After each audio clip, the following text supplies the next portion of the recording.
no at the polls, while one group says families and businesses could face big financial consequences if the transit tax is passed.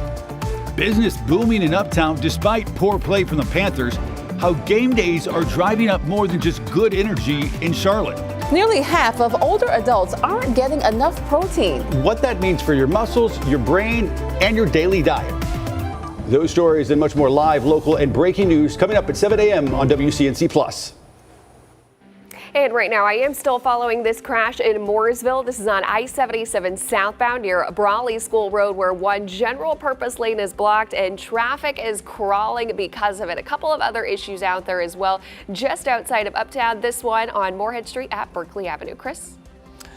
Thanks a lot, Becca. Yeah, just because of how damp it is, yeah, it's not going to be a great morning commute. Same thing goes for tomorrow morning as well. But I think the most rain that we have over the next 3 days is going to fall this afternoon, tonight, into tomorrow morning. That's the wettest period. Then we'll have on and off rain, a cold rain as well. And oh yeah, I haven't mentioned, also gusts up to 20 to 30 miles per hour on and off throughout the day. So not great, but at least we dry out, clear out just in time for Halloween on the cooler side. But hey, it could be a whole lot worse. A decent dry weekend to start off November as well. Wet, cold, and windy, but we can handle it. Yes, we can.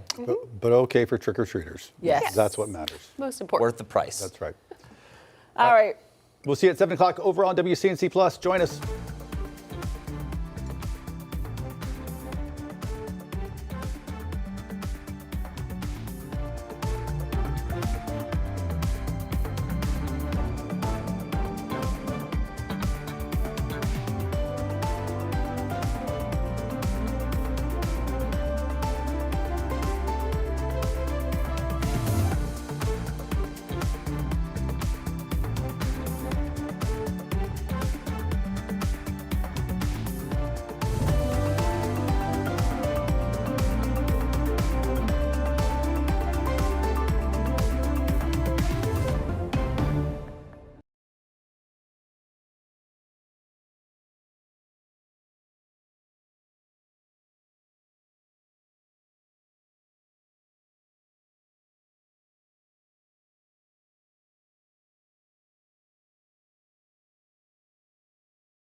Mic check, 1, 2, 1, 2, 3, 4.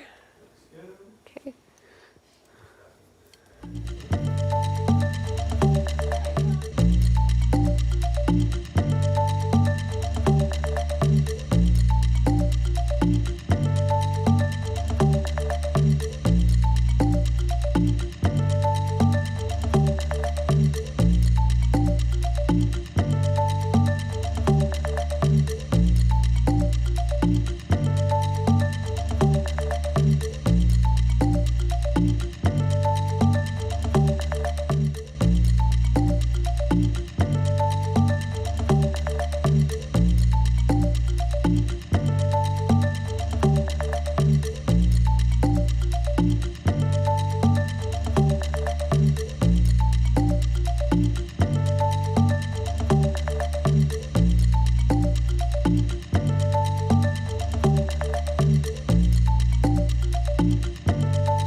streaming live right now at 7 a.m. on a Monday morning. I'm Ben Thompson. And I'm Lisa Washington. We're going to start off with a check of your forecast. If you're heading out this morning, you might want to grab a jacket and your umbrella because rain is in store for us. Here's Chris with the details. Thanks a lot, Lisa, especially later on today. But this morning, it is already damp. We have wet roads. Becca has a boatload of problems doing traffic this morning, so we'll get to her shortly.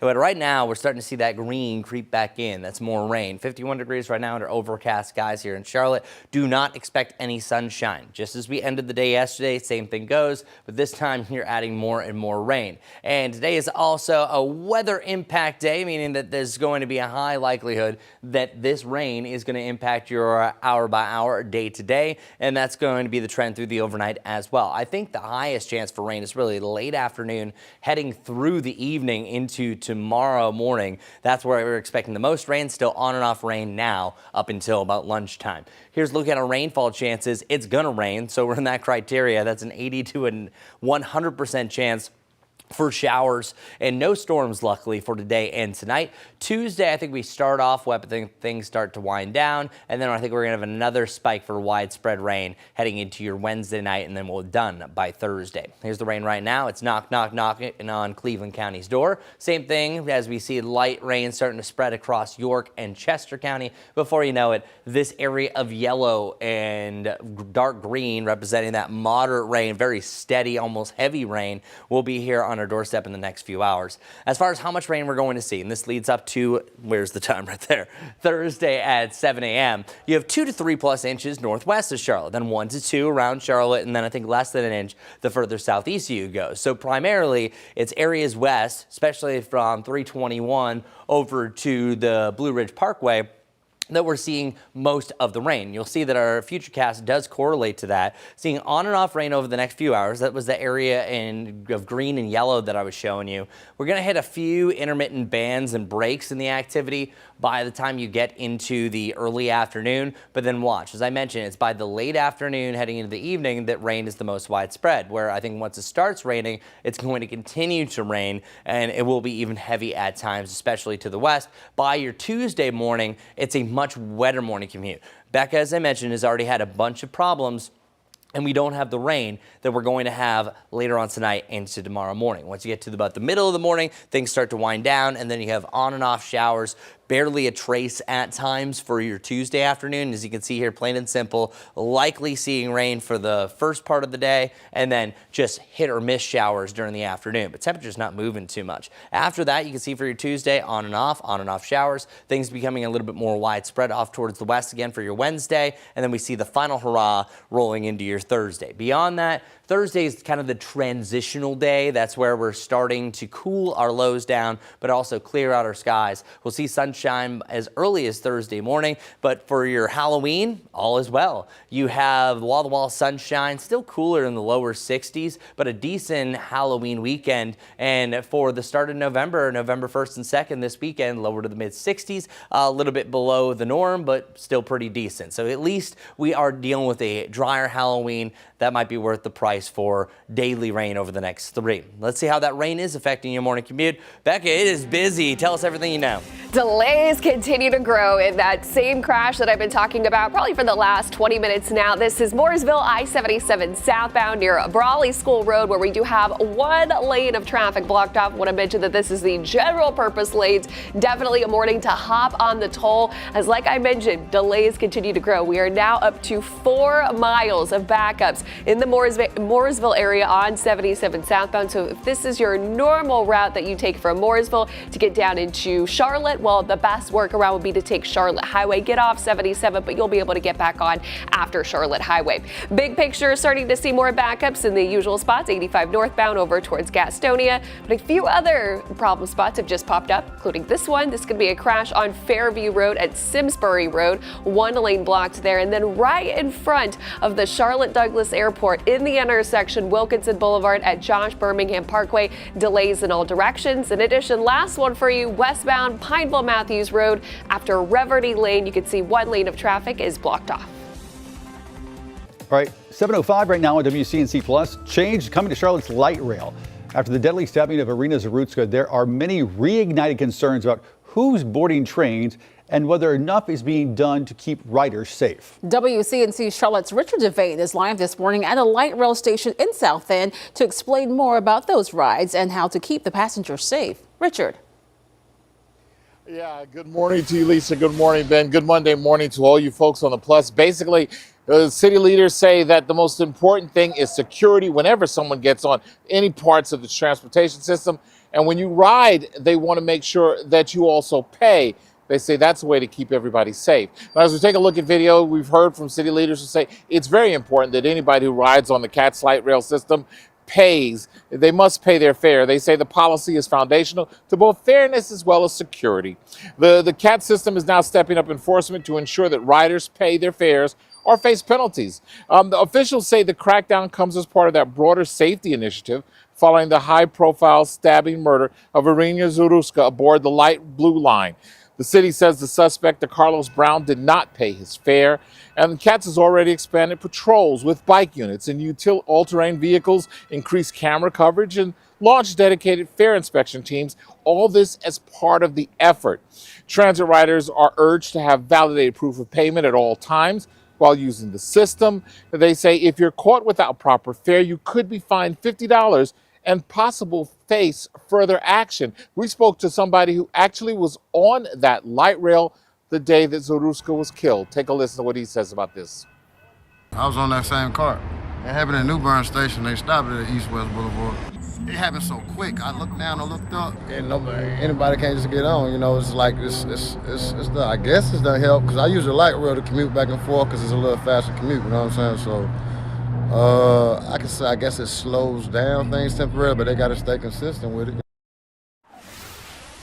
And that's what he said. He says it's got to stay consistent. Otherwise, situations like what happened before could happen again. Now, if you are caught without paying your fare, that few dollar fare, you'll be faced with a fine of $50 for the first infraction.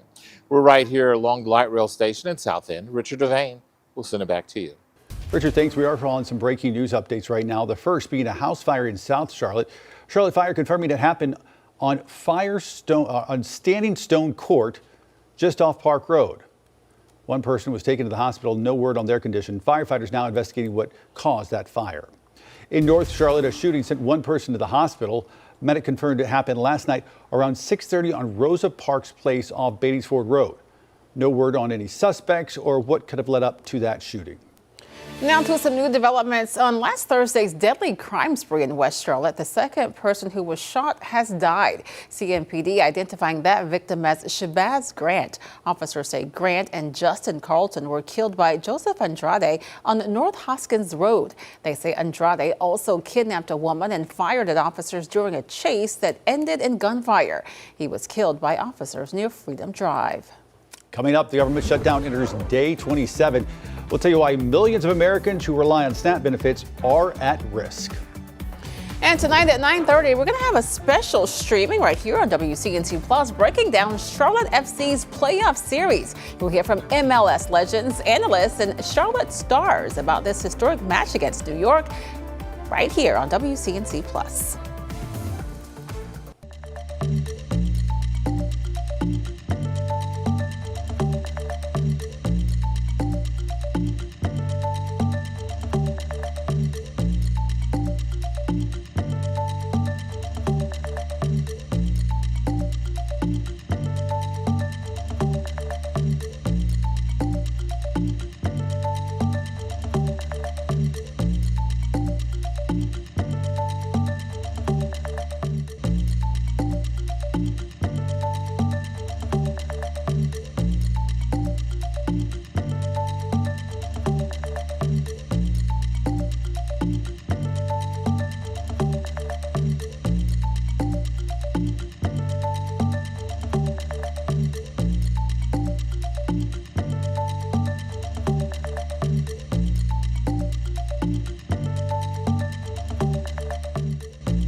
Well, just about an hour ago, President Donald Trump touched down in Japan for the second leg of a three-country tour across Asia.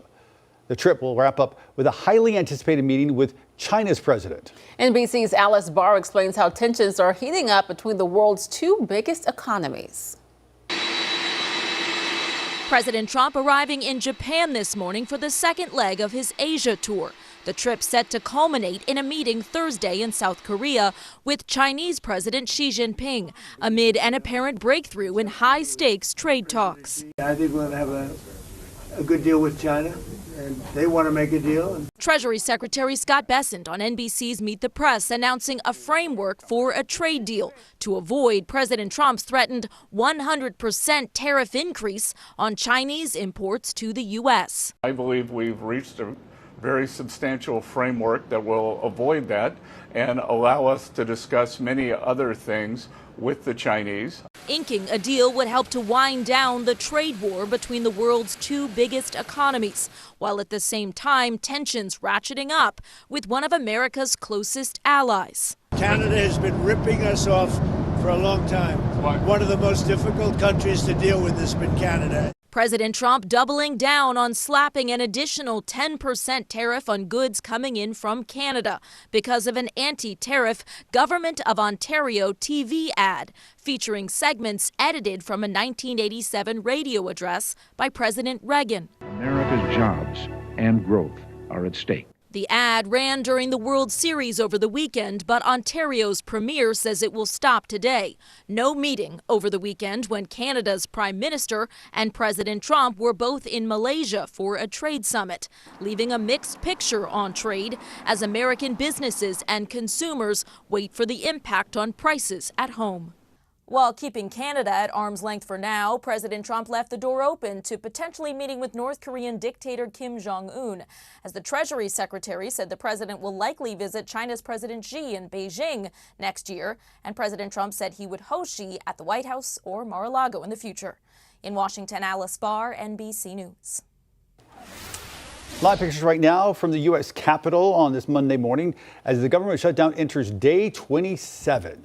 And right now, millions of Americans who rely on food assistance could lose access in a matter of days. NBC's Yamiche Alcindor breaks down how the shutdown's impacts are intensifying and the ongoing battle between Senate Democrats and Republicans. Impacts of the government shutdown intensifying, with key benefits on the brink of running out for millions more Americans. We expect to see a huge influx in people utilizing the pantry. The U.S. Department of Agriculture says SNAP food assistance will stop starting November 1st for about 42 million people. That same day, open enrollment begins for the Affordable Care Act, and premiums are expected to reach record highs. Michaela Butler, a nurse, says she's concerned for her patients. We're going to see a lot more people opting out of healthcare that they need and ending up in pretty bad situations. Nearly 4 million people are projected to drop their coverage next year if lawmakers allow the ACA subsidies that help lower those premiums to expire. A sticking point for Democrats this shutdown. But we need to assure Americans do not have their inflation, do not see their insurance premiums double overnight. And that's what's going to happen unless Republicans work with us to stop that. Both sides blaming each other. I would urge moderate Democratic senators to come across the aisle. We're starting to eat into muscle here. Today's staffing shortage is triggering a brief ground stop at LAX and delays at Newark Airport, according to the FAA. The Transportation Secretary says roughly half of delays could be related to the shutdown. This is exhausting. The president of the Air Traffic Controllers Union issuing a warning about those workers, already understaffed and set to miss their first full paycheck Tuesday. Every day that this shutdown continues, this system will be less safe because they're completely distracted from their duties and responsibilities of keeping the American flying public safe. And it doesn't look like the shutdown will end this week. House Democrats will come back to D.C., but House Speaker Mike Johnson hasn't called back Republicans. And the Senate will be here, but so far their votes to reopen the government have all failed. NBC's Yamiche Alcindor with that report. Ahead here on WCNC Plus, we're continuing to track Hurricane Melissa. It's now a Category 5 storm. Chris is going to have the latest updates.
7:18 right now on WCNC Plus. We've got some live pictures right now from Kingston, Jamaica, where folks, if you weren't keeping up with the news over the weekend, we understand. But as it stands right now this morning, things are not looking good for the folks in Jamaica. That is because we are tracking the path of Hurricane Melissa. Take a look at this thing. Preparations underway there in Jamaica as the country braces for the storm, which is now a Cat 5. Melissa's centers forecast to move over Jamaica tomorrow, Cuba tomorrow night, and across the Bahamas on Wednesday. It's expected to bring heavy rain, flooding, and a life-threatening storm surge. Chris talks about rapid intensification, essentially when these storms grow over time. And for Melissa, it seems this storm has just grown and grown, and now a Category 5. Yeah, this is the 45th Category 5 that we've ever had in history, and that dates back to the every time it keeps on getting worse and worse. So here's the most recent update. It was at 5 a.m. The next one we'll have it here on WCNC Plus is going to be 8 o'clock. Look at that eye wall. This is a massive beast, and it just hit its peak. It is likely going to make landfall within the next 18 hours or so. And instead of curving around Jamaica the way it was looking like it, this still would be major impacts flooding wise, even if it wasn't a direct landfall. Now for the first time, not only the first ever Category 5 to make landfall in Jamaica since 1850 in the modern age, since the record keeping began, first ever time we've had a major hurricane make landfall in this part of Jamaica in the southern side. Usually they move east to west, so this is a rarity on its own. Massive pressure drop down to 917. That's significant, and it's barely moving at this point. So even though it doesn't look like that much for Jamaica now, active rainfall is actively happening across the area. So this is just not what you want to see for a current case and scenario. But I want to show you some stats and figures. As I mentioned, this is the official 45th Category 5 hurricane we've had in history since 1924. What's actually interesting is Beckon and I were digging into the stats. This is the third Category 5 that we've had in the 2025 season. Aaron was a near miss, definitely significant impacts for the Outer Banks. Umberto was a big story, how it was interacting with another storm, but this is only the second time in history that we've had 3 or more Category 5 storms in a given season. The last time, 2005. The year of Katrina. There was 4 that year. This is also only the 8th time we had a Category 5 pop up in the month of October. I was saying this on Friday, and it wasn't this severe of a forecast, that earlier in October, I did a weather IQ on the worst ever October hurricanes. Well, if I were to do that story next year, Melissa's going to be on that list. I would be shocked. I bet my weather bank that this is going to be a retired storm just because the impacts with the way they're going to be. This is going to be up there with Maria, how the impacts it was on Puerto Rico. Not as strong of winds, but certainly as big of impacts. And the mountains are just as high as North Carolina, so you could have Helene-like flooding in certain parts of the mountains. So winds since Saturday went from 100 to 160 miles per hour. This officially is the top. Our hurricane hunters officially flew through this a couple of hours ago, and what you're going to see here is a bunch of graphics. I can't really control how this looks.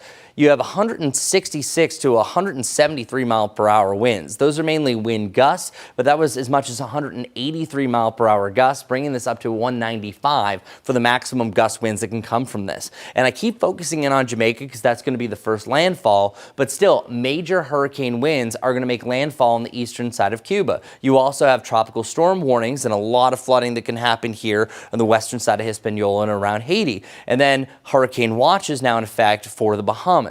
This is just a terrible situation where it just keeps getting worse and worse. And then this is the hurricane winds, the worst of the worst. This is later on this afternoon, quickly passing by. The only thing that I have as a saving grace is at least this thing is going to speed up as it passes Cuba and moves off towards the north and east. That's going to limit some of the rainfall. I still think that we're having up to at least 10 to 15 inches of rain. I think that there's going to be some isolated totals that get that a little bit closer to even that 20 to 30 inch range when all is said and done. The worst of the winds right now on the western side of Jamaica, but the entirety of the island going to be dealing with those hurricane force winds. So not something that you'd like to see at all. We were so close at going through the 2025 hurricane season without the big one. Well, Melissa for this season is the big one. Catastrophic event.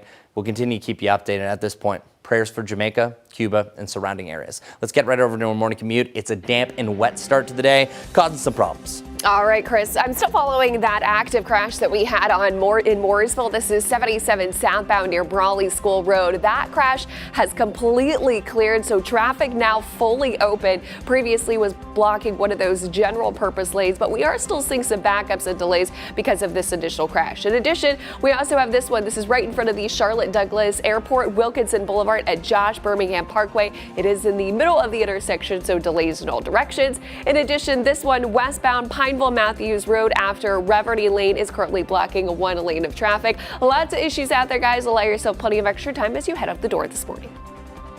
Becca, thanks. 7:23 now in Chicago. It's not just people getting excited for Halloween this week. Over the weekend, pets dressed up for some Halloween fun and a parade. Some of the costumes were quite clever. One dog dressed as a crew member from Trader Joe's. Others went as pandas. Even one dressed as a starring role from Back to the Future. There was also a costume contest. I feel like we're a little bit on the lazier side. We just grab whatever is the easiest to buy from Amazon, but some people go all out, which I really admire. We just love it. We love the atmosphere, whether you have a dog or not. It's nice to see everyone. You always end up with a smile, and, you know, we look at the competition for next year. The proceeds from the parade went to an animal support group called Paws Chicago. And you guys say your dogs do not have costumes for Not this week. year, but Okay. we have done in the past. Gotcha. I present to you Well, now, look at her. Scout the Leprechaun. We've dressed her up a few different times, different ways, but Okay. that was one of the funnier That's ones. a good She one. does not look pleased. That I know. face. Yeah, right. Oh, that's Ralph, and he was Batman. That was an easy costume. He Okay. did not fight me on this. He did fight me on this one. These were Yoda ears. Ah, okay. And just as quickly as I put it on, he took it off. Okay then, Ralph. But I did get one cute picture. Romeo has no pictures because any picture that I tried to put a costume was a blur because he was trying to eat the costume and take it off. Show us how he was doing it. Show us. The ones that, as a 38-year-old male, I would have back problems trying to get that off. So yeah, he is not a big fan. So I could not find any pictures. Gotcha. All right, well, we're going to take a quick break. We'll make sure that you keep it right here on WCNC+. We're going to have another update on weather and traffic in just a few moments. A wet start to the Monday, so you'll definitely need your umbrella. Then we'll be back more of the day's top headlines streaming at 7:30.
Who's ready for it? Yeah, look at all this rain heading our way. So what's going to happen is that rain's going to fill in the gaps over the next couple of hours. We'll have a few breaks here and there, but all this rain to the southwest, it's right around Atlanta. Once that swings into frame, we are dealing with a widespread rain event happening several hours, even up to 6 to 12 hours for some locations. And napping weather, yep, our napometer, the needle's almost breaking off. So if you can, good for you. If you can't, well, we'll get through the day. 51 degrees is what we have right now, 50 in Monroe. 40 for you in Boone. These temperatures really haven't moved over the last few hours, and then not going to move too much through the afternoon. 54 degrees is going to be our max, with likely to widespread rain through the afternoon, but especially through the evening. On and off rain over the next 3 days. Becca, take it away. It's been a rough morning commute. Yeah, it's low out there in many spots, including this one. This is 77 northbound at Gold Hill Road, but also seeing some traffic build up where we had that crash that has now cleared I-77 southbound near Brawley School Road. That is over towards the Mooresville area. It is also very congested in the usual spot. That is going to be 77 northbound over towards South Charlotte. Right in front of the Charlotte Douglas Airport, we have an active crash in the middle of the intersection, Wilkinson Boulevard at Josh Birmingham Parkway. In addition, this is blocking one lane of traffic on westbound Pineville Matthews Road just after Reverdy Lane.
Thanks for streaming live on WCNC Plus at 7:30. I'm Lisa Washington. And I'm Ben Thompson. Now at 7:30, we're going to get a check of your forecast right now. Chris standing by, and nobody likes a rainy Monday, but we kind of need it.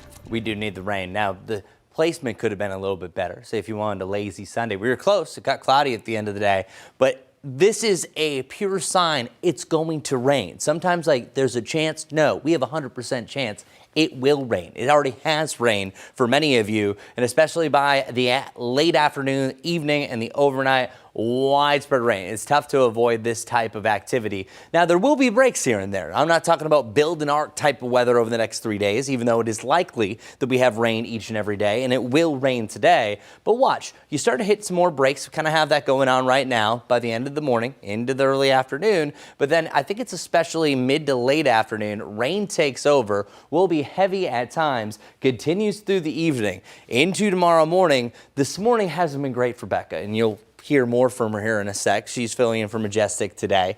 But it's really around tomorrow morning for the peak of the commute that all the rain that falls today and tonight is going to be on the roads. So I think we have even more of a problem tomorrow morning, but sometimes when it's actively raining, people might slow down. I still think there's going to be a lot of slide offs. And then by tomorrow afternoon, things start to dry out ever so slightly.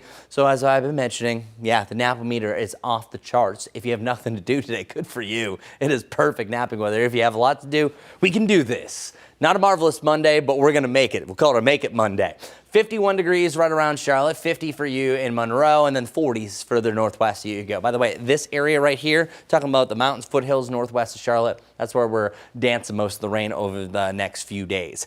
Our afternoon forecast, 54. Many of us, the lower 50s. The only reason why I think that we see this is we get a little uptick of the winds, but this wind range also shows a moderate to a strong wind on and off throughout the day that I am anticipating that we could have gusts as high as 30 to 35 miles per hour. So it's also a windy day. So some of that rain could be blowing horizontally at you. Not great. So if you don't need to travel later on this evening, especially during the peak of the commute, I would avoid it. Many of us have to go to work, so we can't. But just saying, if you have any errands to do, I think it's actually this morning into the early afternoon, you have a better chance for more compared to more heavy and widespread rain that starts to compile on itself.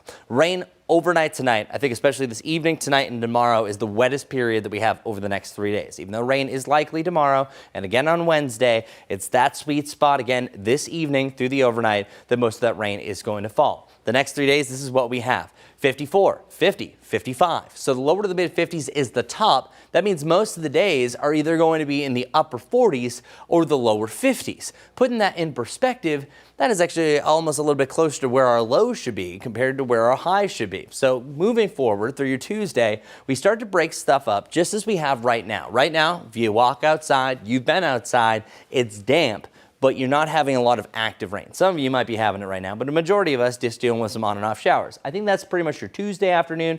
Spotty showers. At times you're dealing with just some very light rain. At times it's perfectly dry, on and off, on and off. I'm going to continue to say on and off through your Wednesday. It's not until Wednesday evening, the overnight, that we have the last hurrah of rain to roll through. So our new average is actually 46 degrees. When I was saying closer, well, the upper 40s to lower 50s is much closer than the 70-degree point that we should be at. Today's the only day that I've pinged as a weather impact day. This is the day that I think is most impacted by the widespread rain later on this evening, tapering off by tomorrow morning. And then after that, it's just more hit or miss light rain showers. The good news that I have here is we're getting the rain done early, because I think Thursday is where you see the sunshine return back to the lower 60s. Halloween, nothing but sunshine, highs in the lower 60s. However, once that sun is setting, when kids are trick-or-treating, expect temperatures in the 50s. So be advised, a decent first weekend of November on the way. Not a decent start to the morning. Becca, what's going on now? Have up to 16 active crashes and incidents across the greater Charlotte area, so allow yourself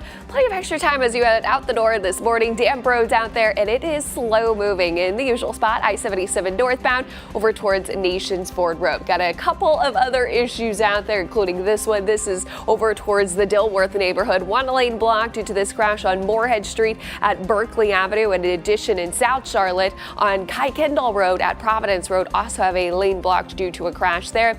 And the newest one on the board, this is going to be inbound or northbound South Tryon Street at I-45. It is blocking that right-hand lane of traffic. And still have this one right in front of the Charlotte Douglas Airport. Wilkinson Boulevard at Josh Birmingham Parkway still have delays in all directions. Becca, thanks. 7:35 now. The Chesterfield County Sheriff's Office says this man, we're going to show you his picture in just a moment, is charged in a deadly shooting. Sharif Malachi, accused of killing Terry Leach outside a bar earlier this month. Investigators say the two started shooting at each other after getting into an argument earlier in the night. Right now, Highway Patrol investigating a deadly head-on crash in Catawba County. Officials say it happened Saturday night on Settlemyre Bridge Road. Investigators say Christopher Hauser crossed the center line and hit another driver. Hauser died at the scene. The other driver was rushed to the hospital with critical injuries, along with the passenger and two children. Highway Patrol saying impairment and speed were factors in the crash. This Breast Cancer Awareness Month, we're sharing how one organization is really making a difference, one phone call at a time. WCNC Charlotte's Bria Smith spoke with the founder of a unique hotline call center about her efforts to support cancer survivors. For support, press 1. The sound of one call. Thank you for calling Carlos Calls. Can have the impact of a lifetime. You're free to talk about anything that concerns you, any anxieties. We're here to listen and to help. Regina Hall, a 3-time cancer survivor and a lifeline for women in the Charlotte area, began the support organization with her own experience. When I was going through breast cancer, I had a friend named Carla. I was going through breast cancer and she was my rock during that time. She gave me resources. She stayed on the phone with me literally all night, talking me through anxieties, pains, issues, finances, everything that I was focusing on or thinking about. And she did it when I needed it, which was like 2 or 3 o'clock in the morning when my brain wasn't shutting off. This is us at events. Hall tells me Carla was a co-worker turned friend before succumbing to her battle with breast cancer. Carla's support being the legacy she leaves behind for Hall to continue to give. On my 3rd diagnosis in 2021, she passed away a week after I got that diagnosis. And honestly, I was like, who's gonna be my Carla now? The one unique thing between she and I was we lived alone and we were going through breast cancer. We didn't have children. And so she's like, most people don't understand what it is to be single, live alone, and be fighting this disease. What started with the idea of support for single survivors is now a service for all. It's why Hall's mission to support thrivers spans beyond a 10-digit number. We have a 24/7 hotline that patients, supporters, thrivers, survivors can call just to say, hey, I need someone to talk to. I need someone to just listen. We don't offer medical advice. We are simply here to say you don't have to fight this disease alone. The organization also hosts several events throughout the year for survivors and thrivers to take part in. To learn more about Carla's calls and all they offer, visit our WCNC mobile app. In Charlotte, Bria Smith, WCNC Charlotte. Ahead right here on WCNC Plus, former Vice President Kamala Harris hinting that she might run for president again. We'll share details from her recent interview and take a look at her latest book. And tonight at 9:30, we have a special streaming right here on WCNC Plus, breaking down Charlotte FC's playoff series. We hear from MLS legends, analysts, and Charlotte stars about this historic match against New York City. You can watch it right here on WCNC Plus.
Former President Joe Biden urging Americans to stay optimistic, describing these as dark days.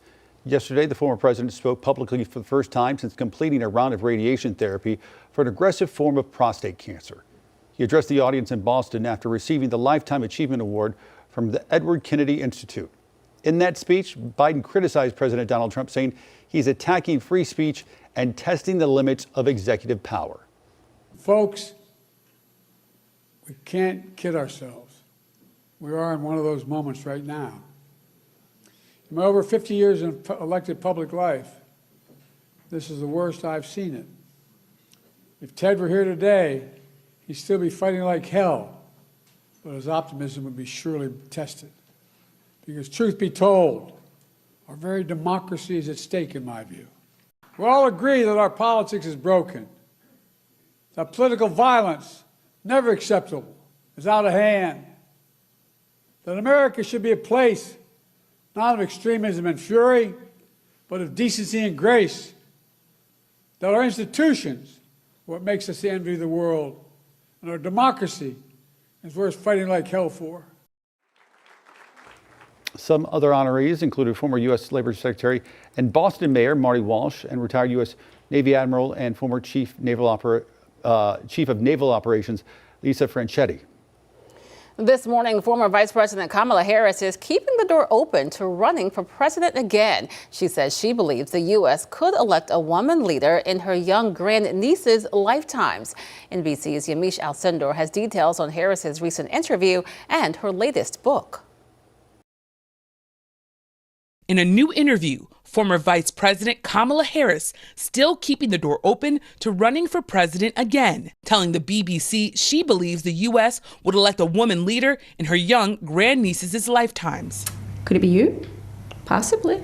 I am not done. I have lived my entire career a life of service, and it's in my bones. Harris is promoting her latest book, 107 Days, which chronicles her historic run for the White House.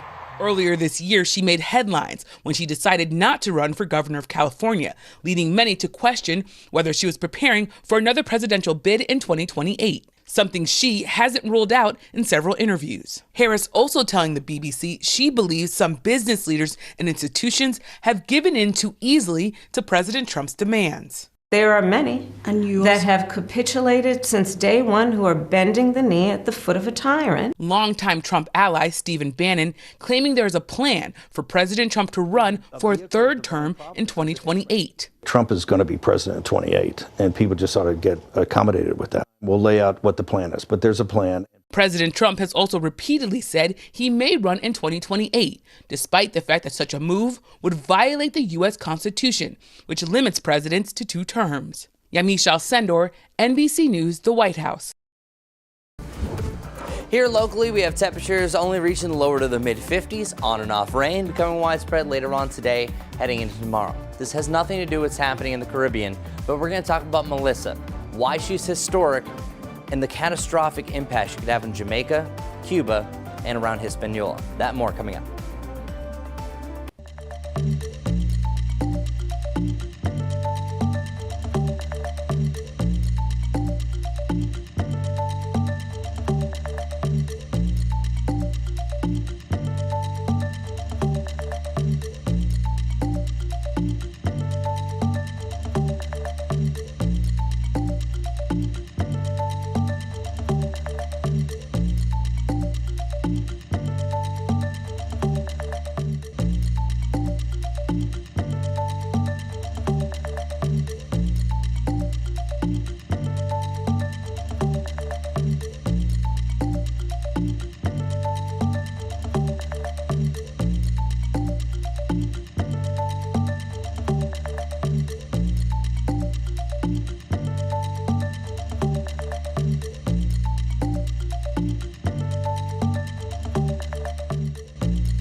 .46 right now on WCNC Plus. Live pictures right now from Kingston, Jamaica, where folks there are prepping as best as they can for the coming hours when Hurricane Melissa is expected to make landfall. We want to show you what this looks like, from above. Take a look at this thing. It is massive.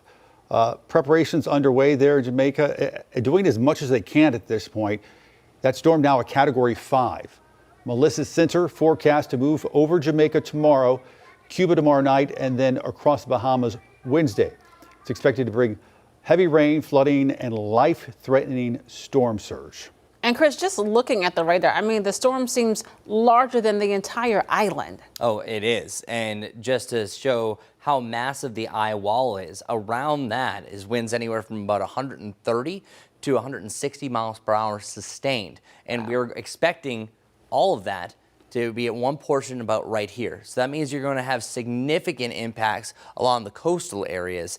And this is an island. A lot of people weren't able to get off the island, and it's just the perfect scenario, most imperfect setup, however angle you're looking at this, for Jamaica to see this. Jamaica's never seen anything of this magnitude, by the way. There's only one other storm that maybe is close in comparison, and it was Hurricane Gilbert. So this happened back in 1988. It actually made landfall as a Category 4 with winds at 140 miles per hour. Here are some of the impacts that Gilbert gave, and it was a weaker storm overall for the winds, and I think rain might be pretty similar. Rainfall was up to 32 inches of rain. Deaths, 45 to 49 people. And note, the population of Jamaica was significantly smaller in 1988 than it is now.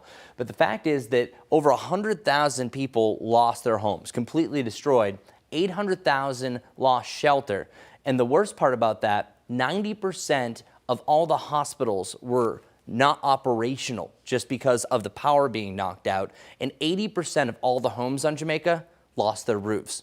Now we're talking about a storm that is much stronger. Now, the good news is this had an east to west travel, and that physically had landfall in the east, came out on the west, so that means the entirety of the island had those strong major hurricane force winds.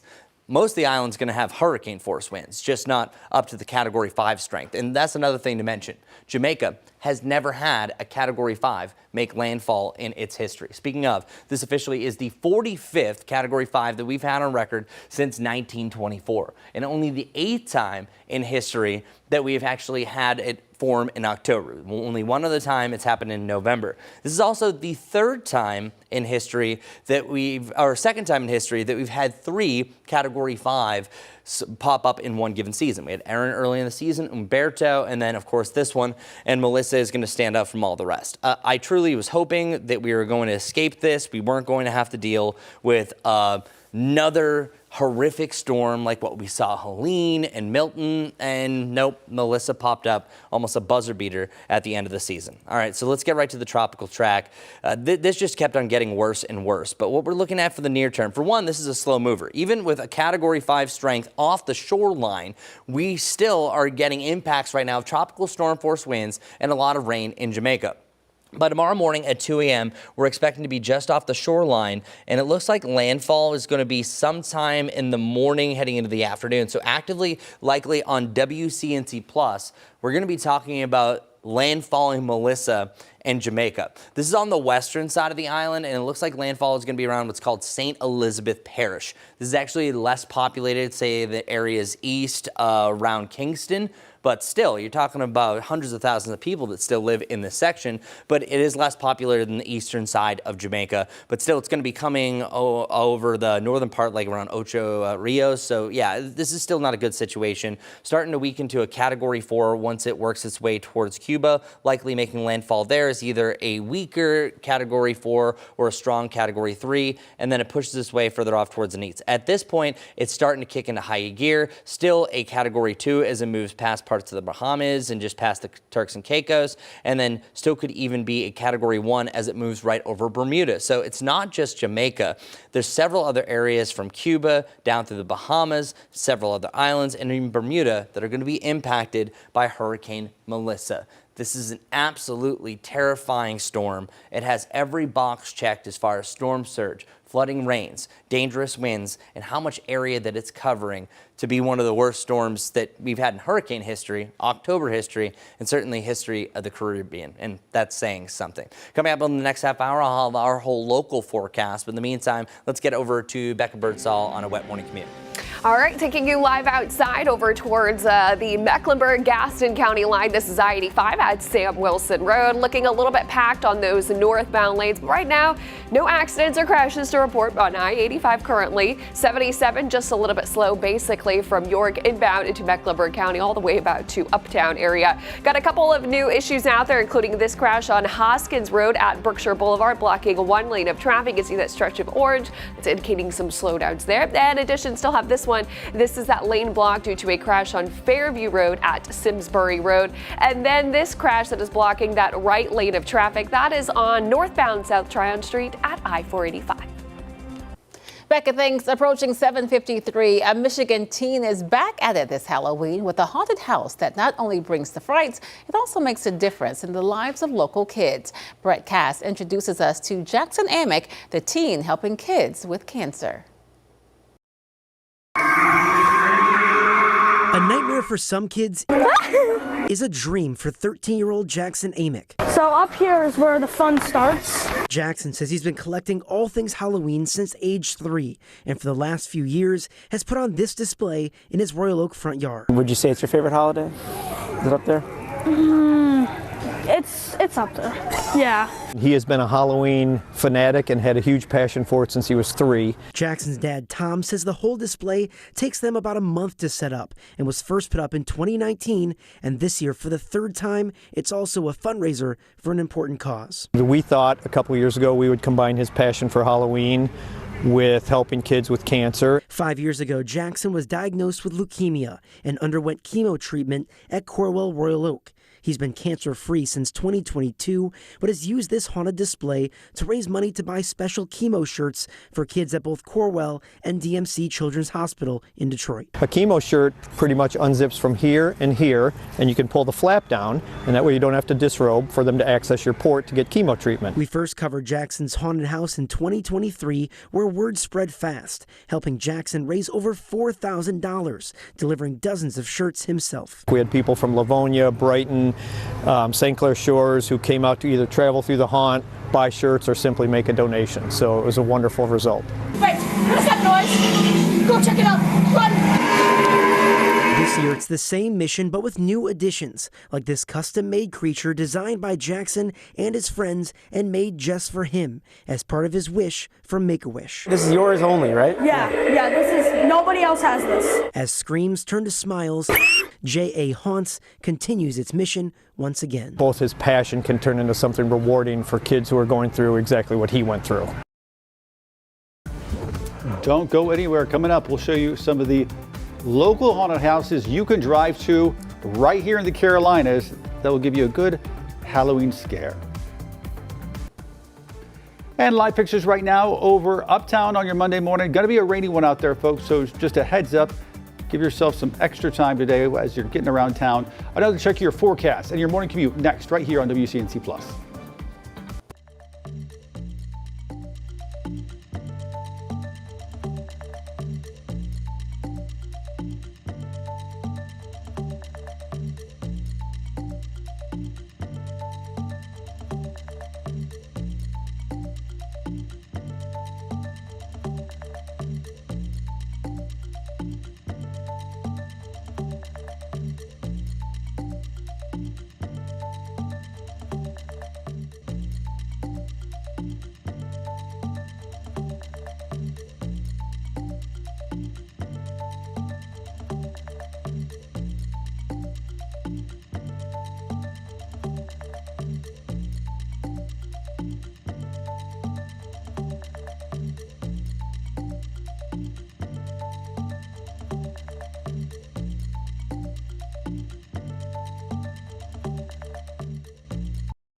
All right, who's ready for it? We are going to deal with a tremendous amount of rain on and off throughout today, but it's especially later on this afternoon. So by this morning, so really right now through this morning, you're going to have some on and off rain, thick clouds. Don't expect really any sunshine for today. At times it'll be just cloudy. At times you're dealing with widespread showers and no thunderstorms, luckily. Will be heavy at times as well. You can see it's still staying widespread through this evening, through the overnight, and it's going to be a very wet start to tomorrow morning's commute. So not really what you want to see. Over the next 7 days, this is the rainy period. Today, tonight, on and off through your Tuesday and Wednesday, and then Wednesday night is going to be the last hurrah that we have across the area. So beyond that, we are expecting a nice little drying trend. That's going to bring us back to some sunshine on Thursday, staying dry for your Halloween. Becca, take it away. It's been a damp and a rough start to the morning commute. Yeah, especially up in Mooresville. That's where we have a new active crash. This is on I-77 southbound near Griffith Street. Now, just within the last minute, this moved to the shoulder, was previously blocking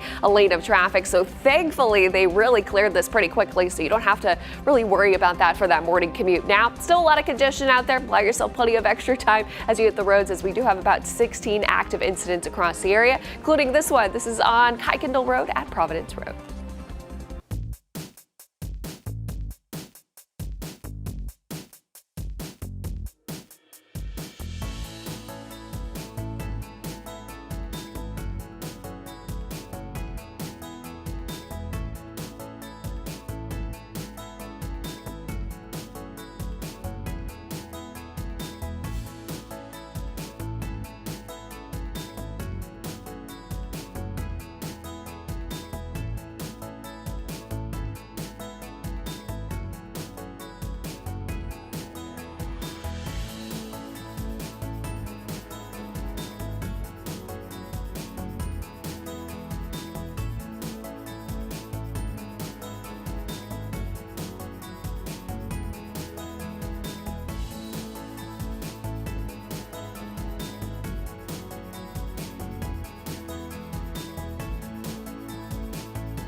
Streaming live right now on WCNC Plus at 8 a.m. I'm Ben Thompson. And I'm Lisa Washington. Change is coming to Charlotte's light rail. After the deadly stabbing of Irina Zarutska, there are many reignited concerns about who's boarding trains and whether enough is being done to keep riders safe. WCNC Charlotte's Richard Devane now live at a light rail station there in South End to explain. Richard, it's not that these rides have ever been free. It's that some people are getting on and they're not getting a ticket, and there has been limited enforcement.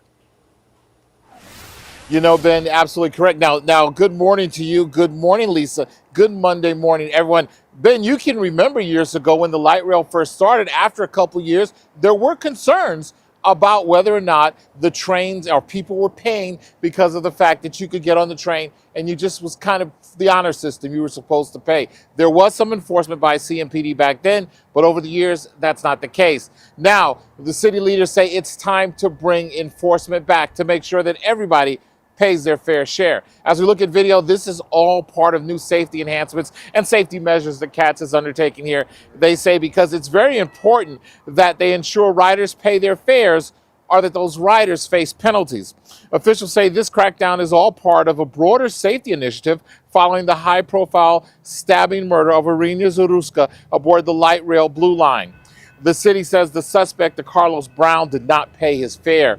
Of course, that angered a lot of folks. Now, CAT says for its part, it's already expanded patrols with bike units and ATVs, increased camera coverage, and launched dedicated fare inspection teams. All this is part of its safety effort.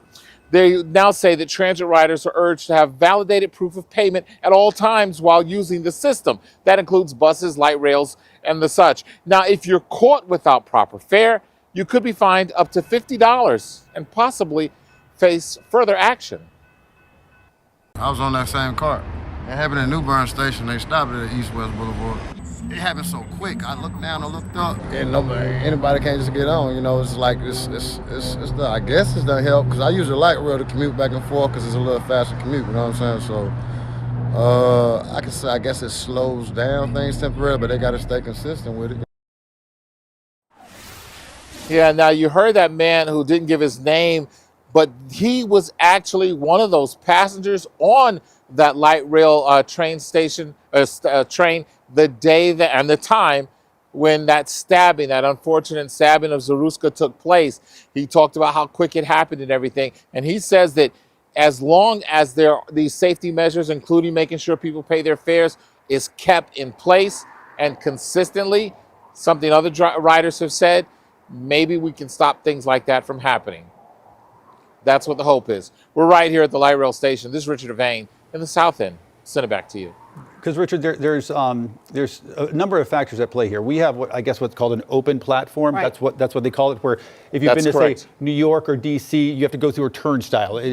But the thing is here, it's not only a dollars and cents thing that yes, people should pay for their fare because it goes to city coffers that pay for the light rail. But also, I think the thinking is, and you could explain this better than I can, that some bad actors are not going to pay to get on the light rail to be bad actors. They'll just not get on. Is that also part of the psychology here? That is the thought. That is the hope. That is the desire. One of the things that talking about when we always talk about this story, we tie it in to the referendum. They say that if there is a referendum that passes, if the referendum passes, they hope to have security aboard the trains and the platforms to keep people secure. We can talk cities. Let's talk different cities. More of your more modern cities, more recent cities, Seattle, places like that. They have open platforms. Some of the cities that built the light rail as opposed to subways like in New York and some of the places on the East Coast, they have where you have to pay before you can even get off the platform onto the train. So the hope is that by having telling people they're going to have to pay will keep away some people. But as you say, bad actors, the reason they're bad actors is because we don't really know what they're going to do other than bad things. So the hope is that maybe more security, these people at least checking fares, might keep some of them from trying to take a free ride and just cause trouble. That's the hope. Has to be a level of security and checking to make sure that if you're going to ride, you have a ticket. If you don't, that's a problem. There has to be checks and balances. Yes. All right. Richard, thanks, sir. Appreciate it. All right, 8:05 now. Turning back to your forecast. And Chris.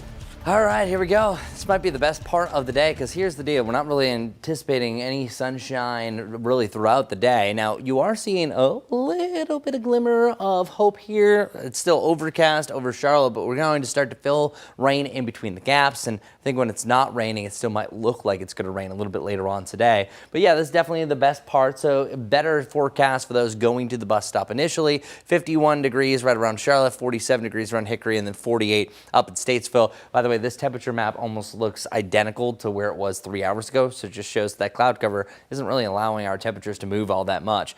I am factoring in that we could get up to about 54 degrees today. Now that's the absolute top, most likely hanging out in the lower 50s, but because we don't have widespread rain like we will have later on today, we'll have a chance for a little bit of a warm up by about 2 to 4 degrees. And our weather impact forecast is highest late this afternoon through this evening heading into tomorrow. So that's the big window that we have going forward. So keep that in mind. And it's especially, I think, tomorrow morning's commute that's going to have the worst impacts. But rain, cloudy, and cooler weather is what we're anticipating really on and off through today, tonight, tomorrow night, Wednesday, and Wednesday night. So I could have simply just said now through Wednesday night, and I think things start to taper off heading into Thursday. Still keeping an isolated rain chance for the morning, but then we're drier after that, so dry for your Halloween. How much rain? Well, it depends. If you live to the west, right around the Boone area to Lincolnton, that's where you can anticipate, I think, about 2 to 3+ inches of rain. 1 to 2 is going to be possible around the Charlotte corridor and the I-77 corridor. And the further east you go, less rain is anticipated. So let's get right to it. Rain is actively moving in right now. So if you don't have rain, just wait for it. We're going to have passing light to moderate rain showers on and off through this morning. Then we hit a few breaks. Once you get to about the mid to late afternoon, that's where I think we have widespread rain. I think more are dealing with just hours of rain compared to hours of not. Once you get to the evening, I think all of us are anticipating this. A few breaks on and off still going to be a possibility, and widespread rain and even some pockets of some heavier rain are possible heading into your Tuesday morning. It's not until Tuesday afternoon that we start to break stuff up, but you still have lingering pockets of on and off rain Tuesday night to Wednesday. Then we'll see the final passage of all this heading into your Wednesday night to Thursday morning. After that, here the sun comes out for your Thursday and should have lots of sunshine for your Halloween. Your Halloween weekend looking pretty good as we're talking about Dia de los Muertos for your Saturday and Sunday. That is a decent forecast, lower to the mid 60s. So a great start to November on the way. We just have to get through 3 wet and cold days. Let's see how our morning commute is faring. Wet roads, not a lot of rain right now, but the impacts, they're there, Becca. Yeah, to 20 now active crashes and incidents across the greater Charlotte area. So we keep going up. Just allow yourself a lot of extra time if you do have to get anywhere on this early Monday morning. Drive times to Matthews to Uptown will take about 27 minutes. Salisbury up to 50, Waxhaw 39, and Belmont 24 minutes. Lots of red pretty much everywhere you look, with a couple of issues out there with these crashes, including this one. That is Hoskins Road at Brookshire Boulevard, blocking 1 lane of traffic. Some oranges there indicating some slowdowns. Also still this one northbound South Tryon Street at I-485, blocking that right lane of traffic. All right, Becca, thanks for that. We're following some breaking news updates for you this Monday morning. The first one being a house fire in South Charlotte. Charlotte Fire confirming it happened on Standing Stone Court just off Park Road. One person taken to the hospital. No word yet on their condition. Firefighters investigating what caused the fire. In North Charlotte, a shooting sent one person to the hospital. Medic confirmed it happened last night around 6:30 on Rosa Parks Place off Beatty's Ford. No word on any suspects or what could have led up to that shooting. Now to some new developments. In last Thursday's deadly crime spree in West Charlotte, the second person who was shot has died. CMPD identifying that victim as Shabazz Grant. Officers say Grant and Justin Carlton were killed by Joseph Andrade on North Hoskins Road. They say Andrade also kidnapped a woman and fired at officers during a chase that ended in gunfire. He was killed by officers near Freedom Drive. Over the weekend, parents and students in Charlotte had a chance to learn more about the students' high school options. CMS hosted its program Choice Fair in East Charlotte. The school choice application period is underway. The fair is designed to help families learn about those options, including specialized STEM programs, early college, and performing arts schools. As a parent of 2 boys myself, it's important for families to come in and learn about the options that they have for their child, because every student loves different things. And so if a student wants STEM, agriculture, manufacturing, we want to provide those opportunities. Well, parents, be sure to mark your calendars. The school choice application deadline is December 5th. And tonight, 9:30, we have a special streaming right here on WCNC Plus, breaking down Charlotte FC's playoff series. We're going to hear from MLS legends, analysts, and Charlotte stars about this historic match against New York City. You can watch it stream right here on WCNC Plus. And as we head to break, here is an exclusive shopping deal for our viewers.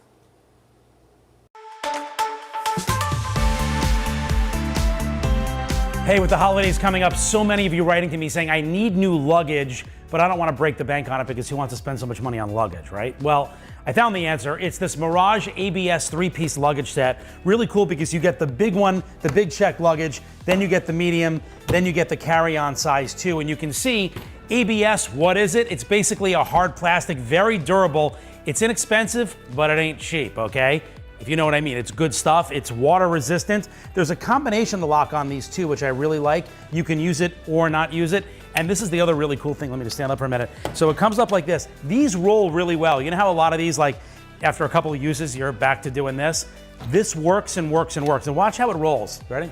Let me just real easy. Well, it hit my son's sneakers, but that thing will just keep on going. And there's something else I want to show you as well. It comes in, different styles. You got the zebra right over here, and it nests inside, right, which is cool. So you have that, big one, medium one, small one. This is for kids. Look, it's an eye mask, and it doubles as a pillow as well. So the 3-piece luggage set for you today, it's normally $399.99. Today, $199.99. That's 50% off for the 3-piece luggage set. And for these as well, nearly 50% off.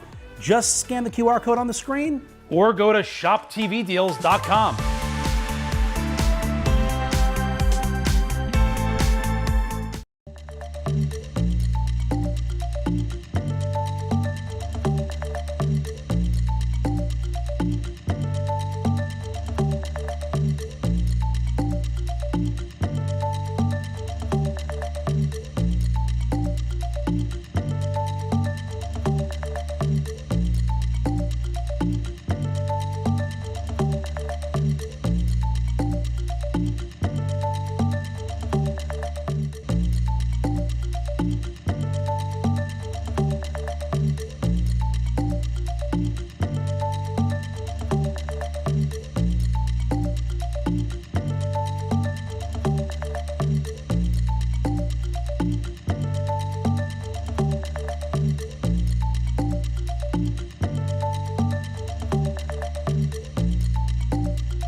The time is now 8:14. With Halloween just around the corner, haunted houses are popular this time of year. CNN's Isabel Rosales joined a haunted house near Atlanta where she transformed herself into a monster to scare some unsuspecting guests.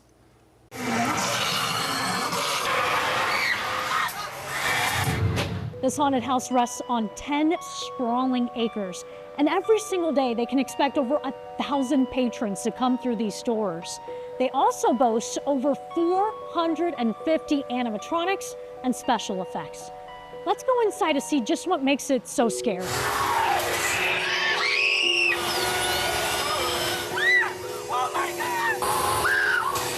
The secret is pleasing the group. How do you make sure that it's really scary? In the brain, there's a thing called the amygdala. It protects you by suddenly taking over the conscious mind. Everything is safe here, but if the amygdala senses potential danger, bam, it kicks in. And that's when your body starts to react. Your skin gets paler, all the blood flows to your muscles, and you get into that fight or flight response. It's crazy how people react. It sounds like once you step into a haunted house, you're being attacked from all angles. Absolutely. Oh my God. Oh my God. What we want to do is keep you off balance. It's not so much a horror movie as an action movie. It's constantly things are jumping out. There's animatronics everywhere. There's sound, there's lighting, there's huge monsters.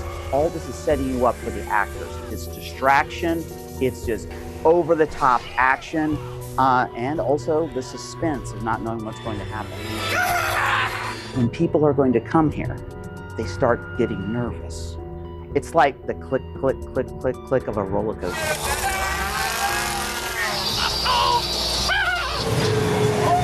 This is our Wolf Gorge area. We have an actor on a wire that flies over your head, and they walk right around this corner, and hidden in this hole is another werewolf actor. He reaches out and hits a button with a sound scare and a light. This is the Mega Mouse. This is a puppet, but this thing has a bite that is massive in scale. And we can actually come up to a person. Oh, it really moves. Oh my can goodness. Bite them, and then we can pull them back into the darkness.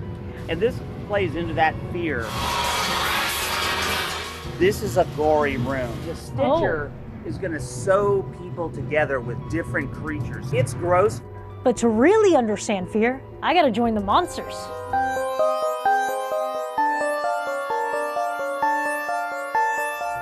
What you'll do is you'll take your hand and lunge out.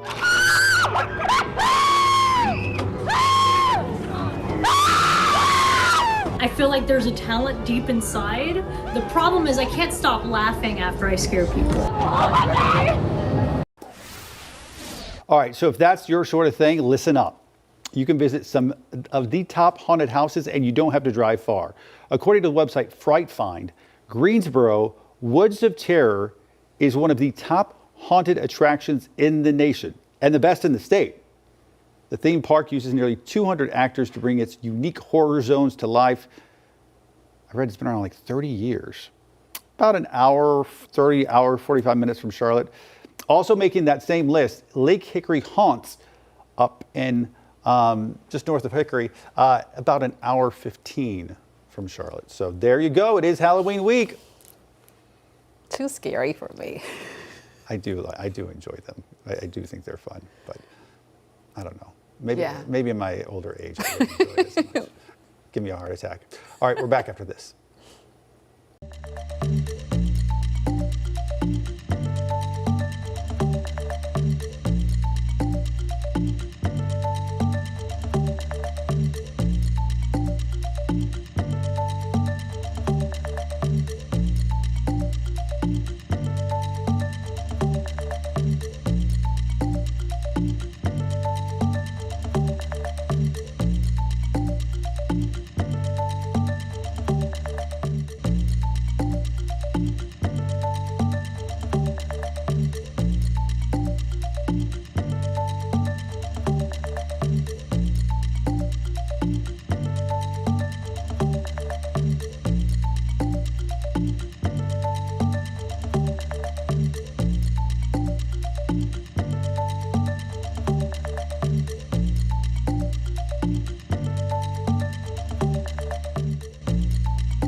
.820 right now on WCNC Plus, and back to live pictures. This is Kingston, Jamaica. Folks, this is what you really call the calm before the storm, because that country getting ready to be walloped by what's become a serious, serious hurricane. We're continuing to track the path right now of Hurricane Melissa. Preps there underway. This is some video we've got in as Jamaica gets ready for what is now a Cat 5. Melissa's center is expected to move over Jamaica sometime tomorrow, then Cuba tomorrow night, and across the Bahamas on Wednesday. It's supposed to bring heavy rain, flooding, life-threatening storm surge. The government officials there in Jamaica going to address the public in a few hours at 11:30. And here's the thing. We know that a lot of Americans sometimes travel to Jamaica. You want a great, wonderful Jamaican vacation. We heard earlier, though, from someone who lives there saying, I'm afraid, and I think it's because I don't even know what to expect. Yeah. Right? If you've experienced hurricanes, you know how bad they can be. But if you don't even know what's coming, just seeing it, how do you even prepare for that? And you're on an island. So this is a tough one. And being honest with you, 1988 was the last time you had a direct impact from a hurricane on the island of Jamaica. So unless you were around at that point, but nobody who lives there in modern history knows what it's like to have a Category 5 in Jamaica. It's never happened before. Now, I'm not saying like back in the 1700s, of course. I think it has happened in history, but modern history, no. So that's the worst thing, and it's harrowing.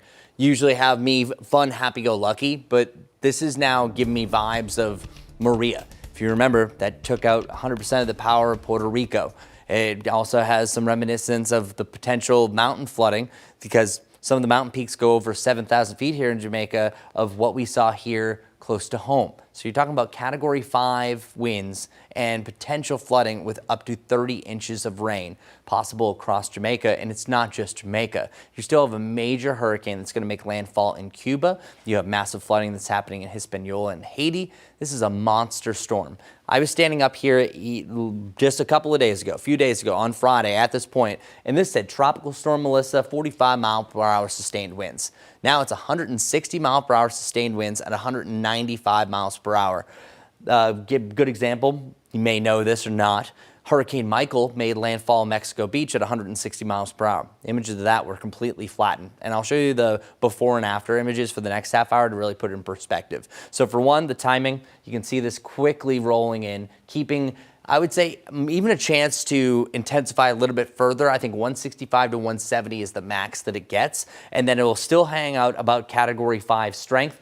Now, the best case scenario is it weakens a little bit before landfall, but it doesn't look like much. You can see in between these time frames, the news update came in at 8 a.m., 1 a.m., 1 p.m. So that merely means that some point tomorrow morning, likely at this time tomorrow on WCNC Plus, we're going to be talking about an impending or an active landfalling Category 5 hurricane, or at least a very, very strong Category 4 hurricane making landfall on the western side of Jamaica. That means most of the island dealing with strong hurricane force winds, tremendous amount of rain rates over 4+ inches per hour, and then it makes landfall again in Cuba as a Category 3. It will be a Category 2 for parts of the Bahamas right around Turks and Caicos, and could even be a Category 1 hurricane as it moves past Bermuda. So this isn't just a Jamaica story. This is multiple islands being impacted by this. We are so close at escaping the 2025 hurricane season without the big one.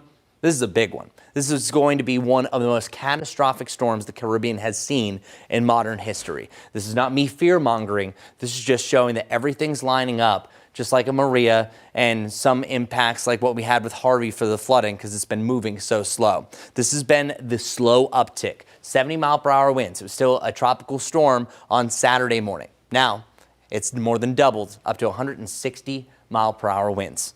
Prayers for Jamaica, prayers for the Caribbean. This is going to be a monster storm and one that we'll never forget. Let's get right over to traffic with Becca, transitioning back home to see what's going on. All right, looking at a couple of things, showing you a live view over towards Mooresville and Iredell County. This is 77 over towards Brawley School Road. And now we are up to 3 active accidents that we had, or 3 accidents, I should say, that we've had in Iredell County on 77 southbound. This new one is going to be over towards Troutman near Charlotte Highway. Again, only impacting those southbound lanes. Expect lots of delays with this. I'll have another update coming up in just a few minutes.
All right, who's ready for some rain? Rain spread across the area. Here we go. And it is going to be just a chilly, cloudy, and damp day. There'll be times that it's not raining. We've already had a sizable portion of that, and we are seeing it over here in Lylesville. That camera you see off in the distance. High temperatures in the lower to the mid 50s and barely in the 40s, lower to the mid 40s up in the mountains. I think most of the rain that we see, rain is still likely over the next several hours. We take a break, more rain after lunch, and then it becomes widespread heading into the evening. So here's our active satellite and radar, seeing some decent rain, especially from Rock Hill, Monroe over to Lancaster. So that's a lot of wet bus stops. It is really coming down, but we are dealing with a few breaks in between. Once you get all this jazz off towards the west, that's where you have a much better chance for a big uptick in that rain. Overnight tonight, we have the mid to the upper 40s and then the 50s over the next few days. Let's get over to Becca where rain affects the traffic.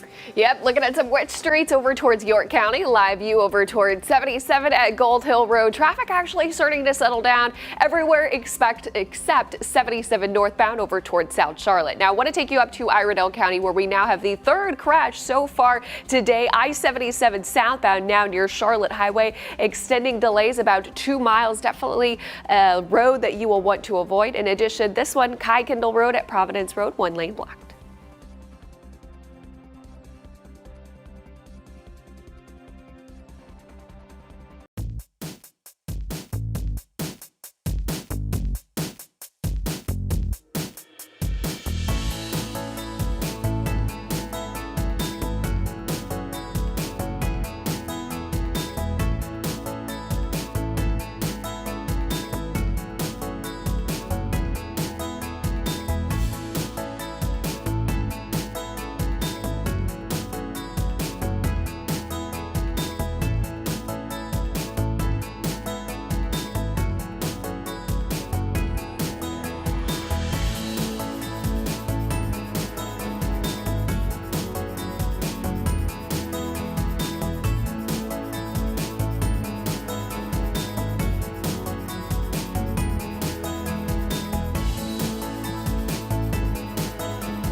Thanks for streaming live on WCNC Plus at 8:30. I'm Lisa Washington. And I'm Ben Thompson. Let's go ahead and get to your weather impact forecast.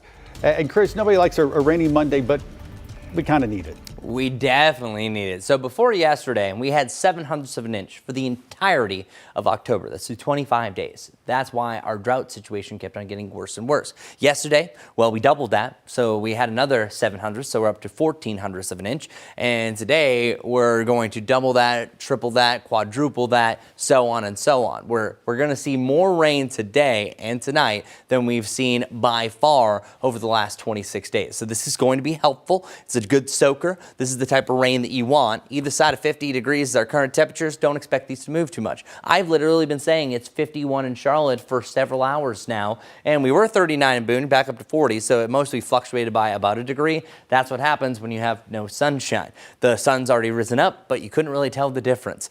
Any brightness to the day? Well, we already had it. Likely, we're going to see rain fill in the gaps, and there's another thing that's always overlooked in any forecast, especially if you're looking at an app, the winds. Wind gusts 30 to 35 miles per hour today is also going to be another insult to injury on a damp, overcast, and cold day.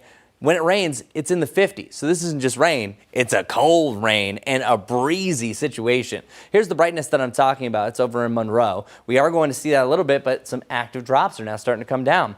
You could see in our Dallas camera, now you can't because we have low-level clouds, and now we're starting to see the tops of the Queen City, those buildings disappear because of those low-hanging clouds, aka it's raining actively. So I already showed you current temperatures either side of 50 degrees. Today's highs, not too far off from where we're at right now. And most just fluctuating 2 to 4 degrees.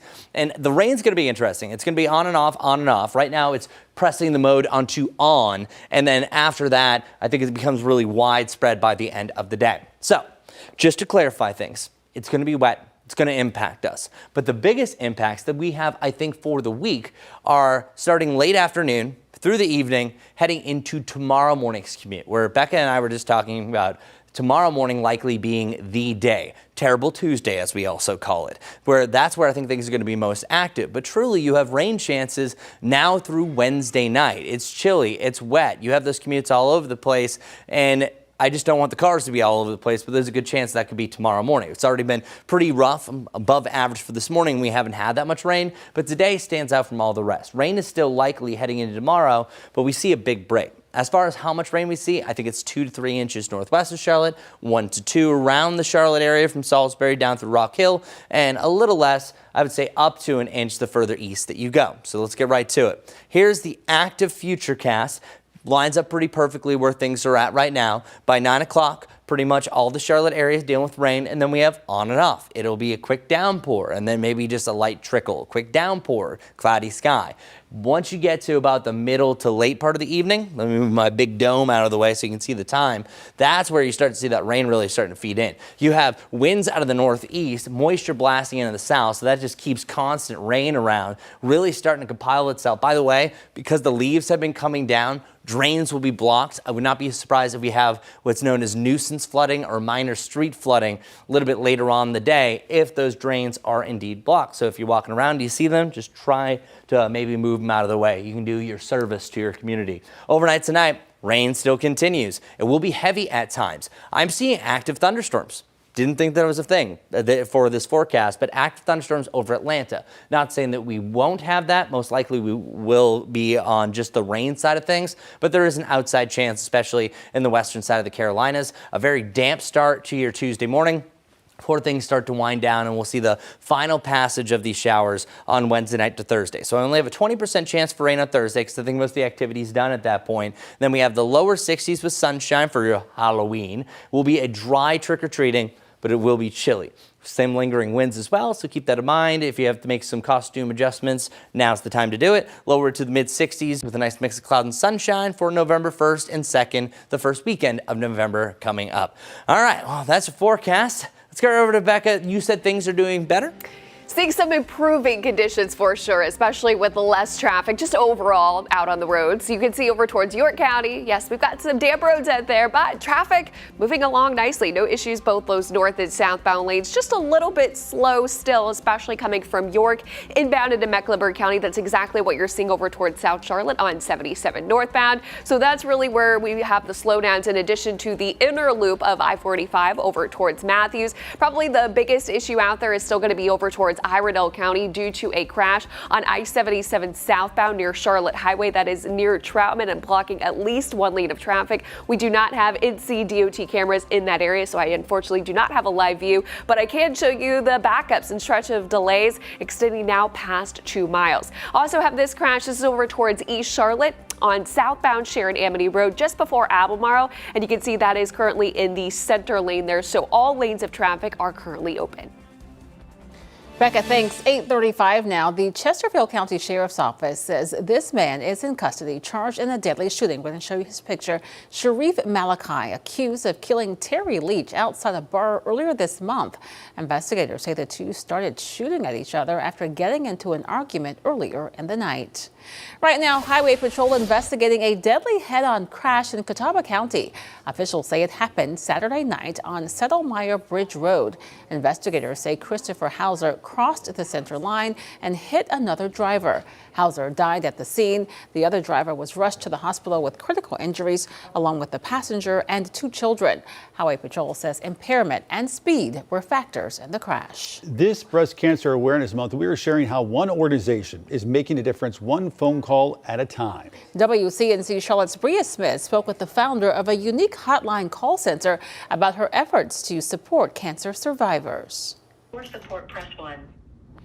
The sound of one call Thank you for calling Carlos Calls. can have the impact of a lifetime. You're free to talk about anything that concerns you, any anxieties. We're here to listen and to help. Regina Hall, a 3-time cancer survivor and a lifeline for women in the Charlotte area, began the support organization with her own experience. When I was going through breast cancer, I had a friend named Carla. I was going through breast cancer and she was my rock during that time. She gave me resources. She stayed on the phone with me literally all night, talking me through anxieties, pains, issues, finances, everything that I was focusing on or thinking about. And she did it when I needed it, which was like 2 or 3 o'clock in the morning when my brain wasn't shutting off. This is us at events. Hall tells me Carla was a co-worker turned friend before succumbing to her battle with breast cancer. Carla's support being the legacy she leaves behind for Hall to continue to give. On my 3rd diagnosis in 2021, she passed away a week after I got that diagnosis. And honestly, I was like, who's gonna be my Carla now? The one unique thing between she and I was we lived alone and we were going through breast cancer. We didn't have children. And so she was like, most people don't understand what it is to be single, live alone, and be fighting this disease. What started with the idea of support for single survivors is now a service for all. It's why Hall's mission to support thrivers spans beyond a 10-digit number. We have a 24/7 hotline that patients, supporters, thrivers, survivors can call just to say, hey, I need someone to talk to. I need someone to just listen. We don't offer medical advice. We are simply here to say you don't have to fight this disease alone. The organization also hosts several events throughout the year for survivors and thrivers to take part in. To learn more about Carla's Calls and all they offer, visit our WCNC mobile app. In Charlotte, Bria Smith, WCNC Charlotte. Coming up, the government shutdown hits day 27, what it means for millions of families counting on SNAP benefits. And tonight at 9:30, we'll have a special streaming right here on WCNC Plus, breaking down Charlotte FC's playoff series. You'll hear from MLS legends, analysts, and Charlotte stars about this historic match against New York. Download, or actually you're right here on WCNC Plus, so continue streaming for free.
8:41 right now on WCNC Plus. Live pictures right now over the U.S. Capitol this morning as the government shutdown now enters day 27.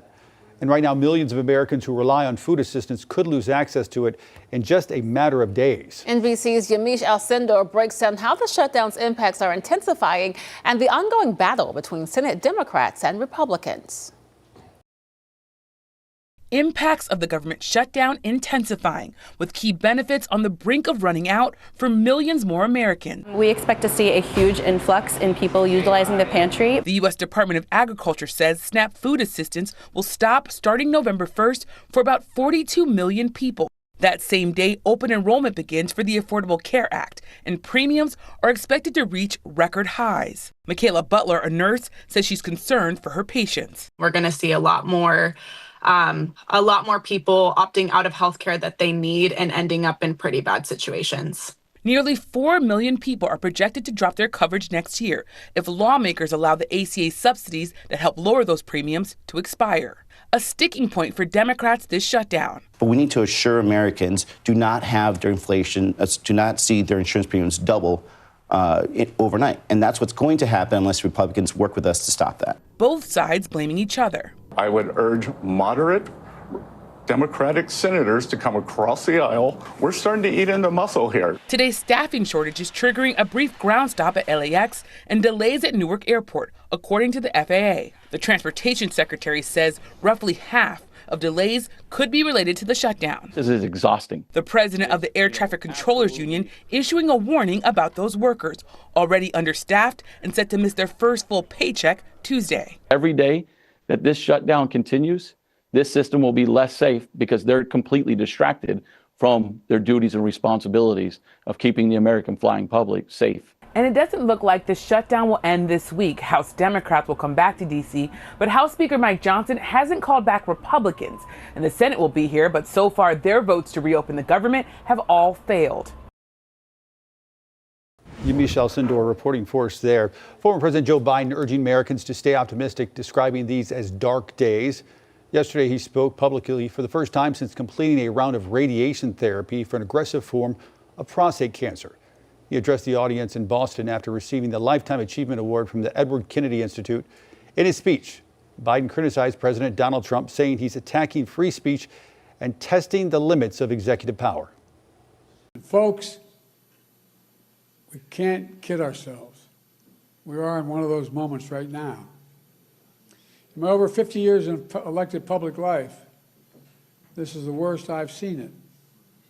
If Ted were here today, he'd still be fighting like hell, but his optimism would be surely tested. Because truth be told, our very democracy is at stake in my view.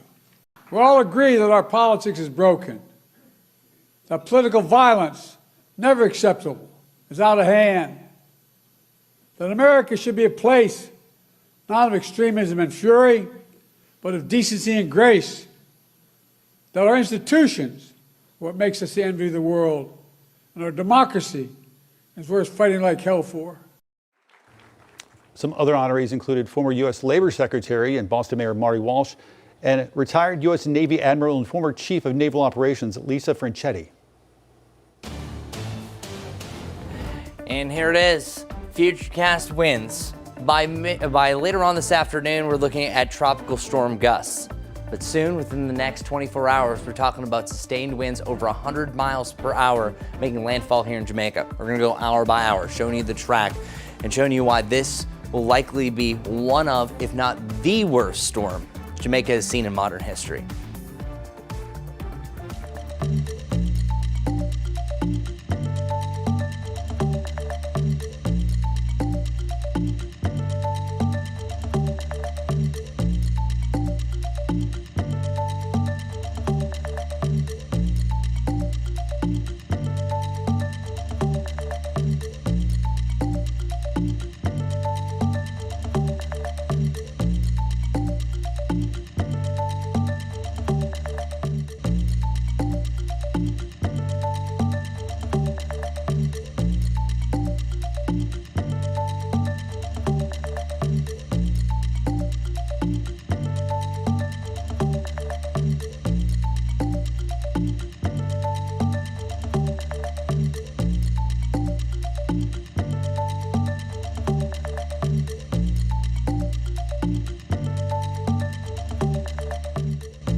just about 8:48 now on your Monday morning as we take live pictures right now from Kingston, Jamaica, where we are tracking Hurricane Melissa there in the Caribbean, where things are about to get really serious there as people start trying to prepare, trying to evacuate. We know Melissa's center is forecast to move over Jamaica sometime tomorrow, Cuba tomorrow night, and across the Bahamas Wednesday. This is video actually from Montego Bay, a few hours away from Kingston, where folks there are trying to get out. But keep in mind, it's an island, as we've discussed before. Here in the States, it's a little bit different when people can drive away to get out of the path of a storm. It's not quite the same there. This storm expected to bring heavy rain, flooding, and life-threatening storm surge. Government officials expected to hold an update in about 3 hours, a little less than that, coming up at 11:30. And Chris has been tracking this all morning. We know, again, now, as you said, a Category 5 hurricane. And I mean, the size of the storm itself, larger than the island. It's absolutely devastating. And the winds up to Category 5, as we mentioned. And then on top of that, we mentioned storm surge winds, the rain in general. It's already been raining for the last several days. And then on top of that, you're talking about adding up to 15 to 20 additional inches of rain right here around the center, that we could have a landfall between Black River, and then it's really around the St. Elizabeth Parish, and that's right here in Jamaica, that we're looking at a potential landfall of Jamaica's first ever Category 5 landfalling storm. And that goes back to 1850. They keep record keeping. Now, some of the worst storms of the Caribbean were back in the 1700s. Those are just either known as the Great Hurricane of 1780, or different names or different eras. But this one, if you're talking about modern history, the only storm that really stands out is Hurricane Gilbert. And I went through this earlier. Hurricane Gilbert was a monster, absolutely devastating. This is what Gilbert was all about. It was a Category 4 at landfall. It was 140 mile per hour sustained winds. By the way, our Melissa is 160 mile per hour winds. It made landfalls to the east, went entirely across the state. So those were still the eye wall from east to west. So that's why this was particularly devastating. But what's interesting about Gilbert is that it killed up to 50 people, but about 80% of all the roofs of all the homes in Jamaica were blown off. And also, that was 1988. The population has exponentially grown since then. So there's a lot more people here on the island. This one is set to be stronger. 32 inches of rain. I was showing you 15 to 20. I would not be surprised if we are getting some values up to 30 inches. And one thing to mention is that Jamaica has a lot of mountains, not just beaches, and some of those mountains go up just as high as Mount Mitchell, if not higher. So you're dealing with a lot of mudslides and landslides as well, and some of the infrastructure that is not as strong as some of the areas in the United States that got completely leveled, like Mexico Beach from Hurricane Michael, that was just as strong. 160 mile per hour winds, those are sustained, but gusts as high as 195 are a possibility with this absolute monster. It is still strengthening. So there is a chance for the next few updates, the 11 o'clock update, the 2 p.m. update, we could gain maybe another 5 to 10 miles per hour before it will start to simmer down a little bit. I hope that it really starts to weaken. And the worst case scenario is that this is now set to make a direct landfall into Jamaica, but it's not just Jamaica. It's also up into Cuba that are dealing with major hurricane forces. So likely it's by about this time tomorrow, heading into the late morning, we are talking about this landfalling beast, and it's still Category 4, borderline Category 3, when it will be making landfall late on Tuesday into Cuba. The only saving grace is it starts to really pick up the pace over the next few days, but still Category 2 strength, 105, 100 mile per hour winds, passing the southern parts of the Bahamas, right around Turks and Caicos, and we could even have a Category 1 once it cruises past Bermuda. Just absolute monster of a storm, and it's all because it took so much time to get going. It's only moving at 3 miles per hour, so the rain that's actually falling in Jamaica is just a precursor to this event. And I just want to show you the growth that we've had. Talk about extreme rapid intensification. Saturday, starting off the day, it was a tropical storm. Now it's a Category 5, the 45th Category 5 storm dating back to 1924. An absolute monster, just absolute devastation, catastrophic event on the way. Prayers for Jamaica, Cuba, surrounding areas in Hispaniola. Let's get right over to our morning commute. That is that forecast. It is not a great start because that rain is really starting to begin to take over, Becca. Yep, and you can see exactly just that. This is I-85 over towards Sam Wilson Road and Beatty Drive. But look at that. Both north and southbound lanes really being unaffected by this at this point as rush hour traffic is starting to come to an end. But just be aware of those wet roads out there, especially west of 77 at this point. Biggest thing going on going to be this one, 77 southbound near Charlotte Highway. Hi, this is Larry Sprinkle. It's Monday and time for Carolina Trivia. Today's trivia all about rare gems. One of the rarest is the emerald, and the only emerald mine in the world that's actually open for prospecting is the Emerald Hollow Mine in Hiddenite, North Carolina, not too far from here. In fact, just a short drive from Statesville, between Taylorsville and Statesville and Highway 90. Check it out. There is the mine from the air, and it's in Hiddenite, North Carolina. You can, do a little prospecting, find some gems, and make a ton of money. These are 3 different examples. One is worth almost $10,000. Once again, the Emerald Hollow Mine in Hiddenite, North Carolina. Who knows? You could strike emerald yourself and make a ton of money. I'm Larry Sprinkle, and that's today's Carolina Trivia.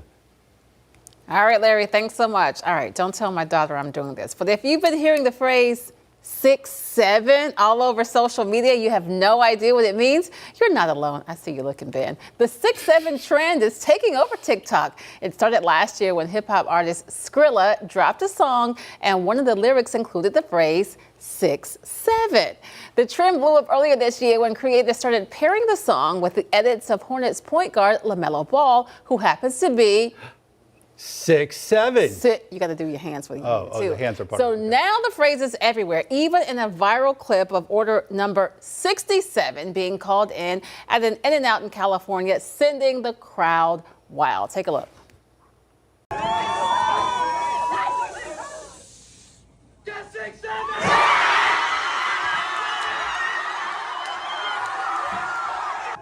I don't get it. I just don't get it. But right now on TikTok, there are more than 2 million posts under the 6'7" hashtag.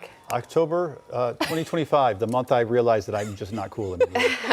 And I just don't get it. I don't think I ever will get it. I don't think many people get this, but it is a thing. So you have to do the hands with it too? To do 6'7". Whatever makes people happy. I have no idea. Even teachers are saying, like, they told their kids, don't do it, or you're going to have to write a 67-word essay or something. It's just nothing. It's very small. I'm glad we have you to keep us like in the know. What I'm here for. Because otherwise, we'd be struggling. All right, keep it right here. Live pictures right now inside our live Impact studio. Jane Montreal, stay by. She's got the latest breaking news that's coming your way on WCNC Plus.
All right, let's get right to it. So Melissa continues to barrel towards Jamaica. In the meantime, rain is taking over our area. So right now, light to moderate rain is the norm.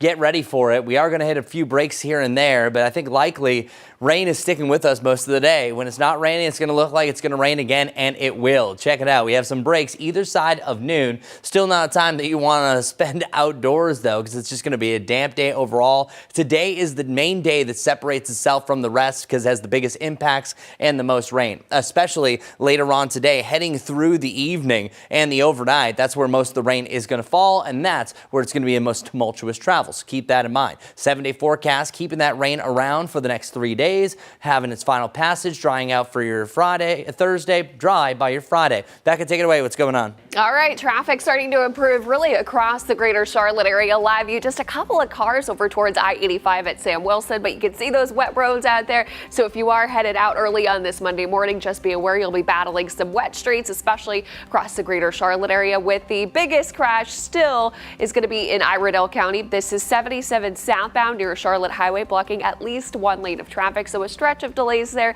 We'll add a couple of extra minutes to that morning commute.